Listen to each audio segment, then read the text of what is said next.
you can't forget the future that's coming in. That might play a big role in the following seasons. We got a lot of guys right now balling out in college and in professional hoops right now. And this year was the first year that the G League actually introduced the Ignite team.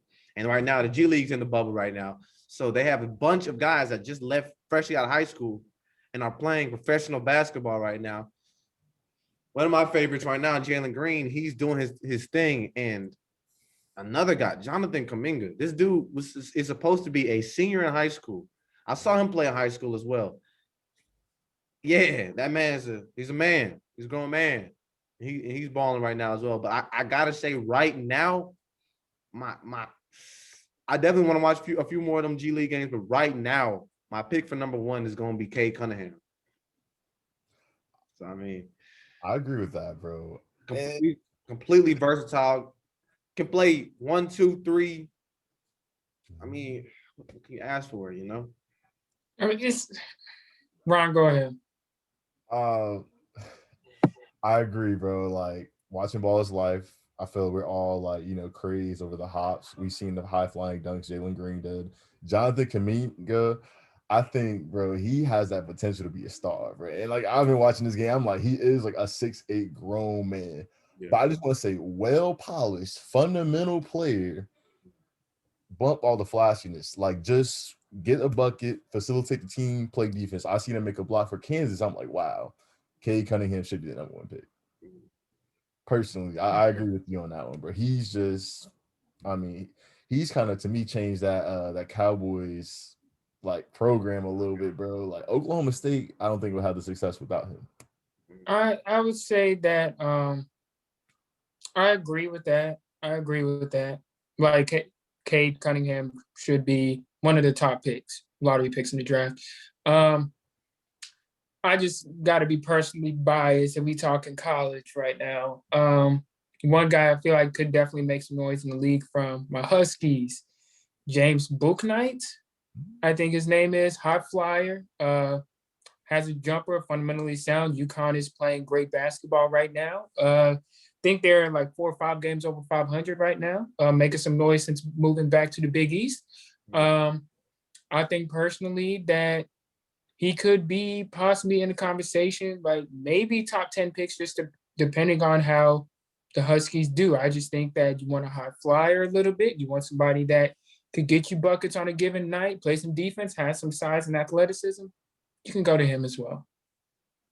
Yeah, I've seen a little bit of him on TV. He has been a dynamic scorer. Of course, he has that real viral highlight. We caught that oop one-handed and just exactly. I think as the season kind of progresses and whatever they do with Mark Manage, because I think Mark Manage is typically really crucial for a lot of those guys, is they kind of get their name either from here to all the way up there, or the guys up here. Sometimes you kind of see their name drop down a little bit.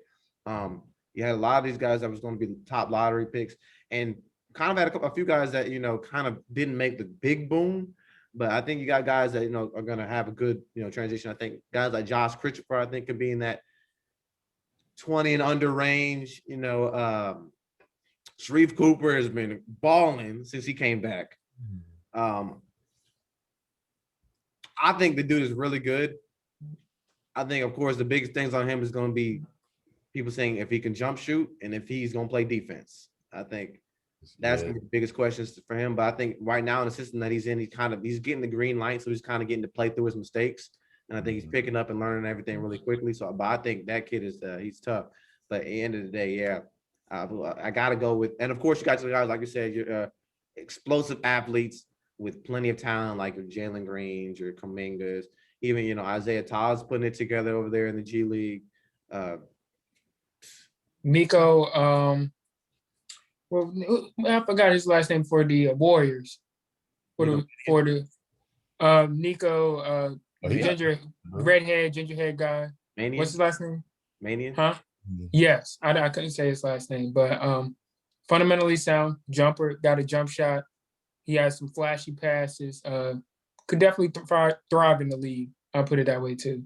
Just my opinion. But do you know he get drafted? Yeah, he got drafted this year. Dan the I was gonna say he's on his G League team right now. Yeah, Probably like a two-way contract. yeah, two-way. Is it a two-way contract? Yeah. Okay. I want to say under the radar guy. People not talking about two of them. Evan Mobley's on a lot of draft boards, but I want to say Cam Thomas from LSU. Ooh, yeah. Cam Same Thomas. like James from UConn, 3-level scorer, bro. Averaging a cool 20-24 a Yeah, game. he's going crazy. He's doing that. I think for him, same thing with Bug Knight. I think that as well as Josh Christopher, guys that can kind of score the rock and catch fire really quickly. I think all three of them, Cam has been balling, but I think all three of them kind of very similar, pretty good athletes, can make tough shots. I think moving forward for them, it's all going to be, all of them are very similar size. And I think they're all around that 6'4", 6'5" range, when I think they are more a little closer to that 6'3". So I think moving forwards, and I think the NBA is starting to move towards a lot of combo guards, but I think the biggest question marks for all three of them is going to be, their defensive effort. Can they guard? Because now the NBA 2 guards are 6'7", can shoot, can create, all that. So I think that's going to be their biggest thing. And then I think as they move forward, it's going to be sharpening things up, a little bit more shot selection, because Cam can catch fire, Josh Christopher catch fire, James catch fire, but a lot of those shots, when they're not falling, what are you kind of doing off the ball? How are you, starting to make the game easier for yourself? I think it's going to be their biggest jump. But definitely, I think those guys are electric scorers and can catch fire instantaneously. True, I agree.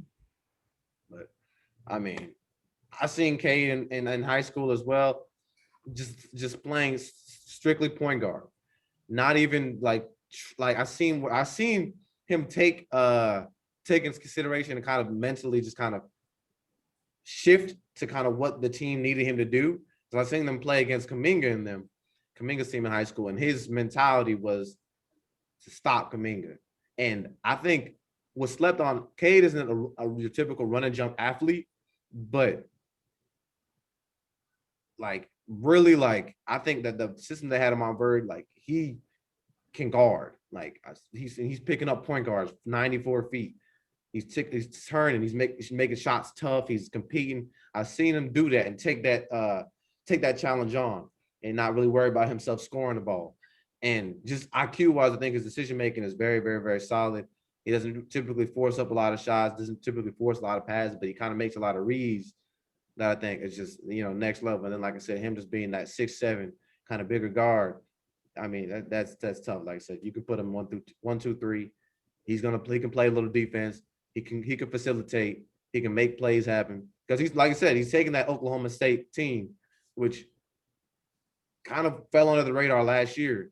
Now that they're, in the good discussion this year, with a solid record. So right now, I gotta take him as number 1. Number 2, 3, I think we still kind of got that up in the air. It can kind of go either way as kind of months progress. But I think the future's looking interesting right now. And you even got guys, leaving school right now.